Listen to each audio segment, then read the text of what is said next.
So ever since the election happened, we've been told that the massive problem was fake news. Now, what's weird is I noticed immediately, like, wait, how come if this was the biggest problem in the election, we almost never talked about it before the election? You go back. Here, I challenge all the journalists out there, all the fact checkers, PolitiFact, Associated Press, whoever you are, go ahead, do the analysis of it. How many mentions of fake news were there before Election Day and how many after? Before Election Day, almost never mentioned. After the election, all of a sudden, fake news. No, the Democrats lost the election because of fake news. Now, is there fake news? Yes. Yeah. Are there memes online that aren't true? Of course there are. Are there comments online that are ridiculous? Of course there are. But there have been for as long as the internet's been around. So is fake news a real issue? Yes, it is, right? So for example, Pizzagate. So they get everybody all riled up. There's this pizza parlor in Washington, D.C. where they're running a satanic pedophilia ring, that Hillary Clinton is in charge of it. It's insanity. So that isn't true, but they got people to believe it. And then a guy walks in with a gun into the pizza shop. I got it. That's terrible. I did that story, okay? So we mentioned this a couple of times since the election. But the scale is all wrong. All you see all day long in the mainstream media is fake news, fake news, fake news, fake news, fake news, as if that's what decided the election. That is not what decided the election. Now we're going to a new dangerous idea. And of all people, it is introduced by Hillary Clinton.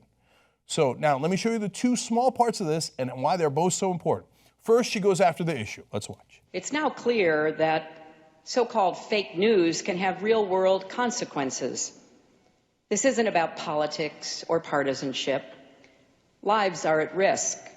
Okay, now, I did a brief mention of how Hillary Clinton, the big progressive who's been fighting for progressive issues her whole life, after the election, we can't find her anywhere but in the woods, walking around. Anything about Dakota Access Pipeline? No, of course not. Anything about minimum wage? Of course not. Anything about any progressive values? No. But she shows up to bid farewell to Harry Reid, and all of a sudden, she's a line about this fake news issue. Part one of this is they don't want to admit that the problem was them. You lost the election. Fake news didn't cost you the election. You cost yourself the election. Your team was incompetent. You ran on the wrong idea, which is pro-establishment, pro-status quo. So it's impolite to tell you that, but now you're trying to have real effect on some things that are going to be dangerous. So I'm sorry, but I'm going to have to fight back. And no, you didn't lose the election because of fake news. If it's one thing if you just tell them those sweet little lies to yourself to make yourself feel better. Oh, if there weren't memes online, if it wasn't for Tumblr, I would have won, right? That's sad. That's super sad. But I get it. But look at part number two, where now they're going to take governmental action on this. Watch this. It's a danger that must be addressed and addressed quickly.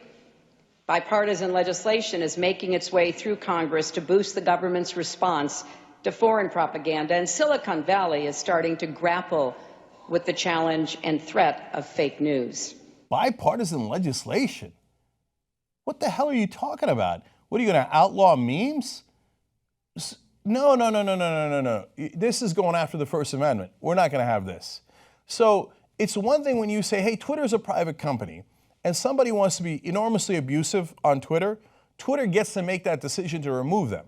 That is the right that they have as a private corporation. And I support that. And if you're a liberal, a conservative, or a moderate, I think that you understand that concept and support it. Now, if you're a huge right-winger, you're like, no, I should be able to abuse any private platform in any way that I like. Okay, that makes no sense to me, and it's not a conservative position to hold. Okay, but that's a private corporation. And what we always did was draw the line very, very clearly. We said, look, it's not the government, so it's not really censorship. But what she's talking about is the government. And the government is not allowed to tell us what we can and can't put on Facebook. Even if it's alt-right, even if it's conservatives you hate or disagree with, I don't care. I don't care if it's conservatives you disagree with or liberals you disagree with. The Constitution guarantees us freedom of speech and freedom of the press. You're not going to use some imagined thing that you came up with after the election, which is, yes, it's a molehill, but it's not a mountain. And now you're pretending it's a mountain, and you're going to say, oh, that's it, bipartisan legislation. We're going to make sure that the establishment gets back in charge here, okay? So news that we don't like, we're going to go ahead and figure out a governmental solution to that. No, you're not. And I don't care if all you do is go after conservatives. No, not on our watch. The answer is no, no, no. First of all, of course they won't stop with conservatives. In fact, the establishment hates liberals more than it hates conservatives. It's not even close, okay? But even if they just stopped at conservatives, well, when they came for conservatives, I did something. And my answer is no. I don't care what your stupid legislation is on what you think is fake news. Yeah, I hate what happened in Pizzagate. Yes, I fight against that. Yes, I don't like people buying into fake memes. That's not what cost you the election, and we're not going to let you burn the First Amendment over that. So I don't know what game they're playing here, but this is coordinated. And so what I mean by that is all of a sudden, every establishment media organization right after the election and the entire Democratic Party come out, fake news, fake news, fake news, and now followed conveniently by, oh, we should do something about that.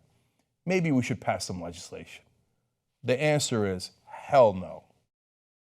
Podcast the whole 2-hour Young Turks every single day, commercial free, All-Star Tuesdays, aggressive progressives, old school, post games, TYT classics. You get it all with membership.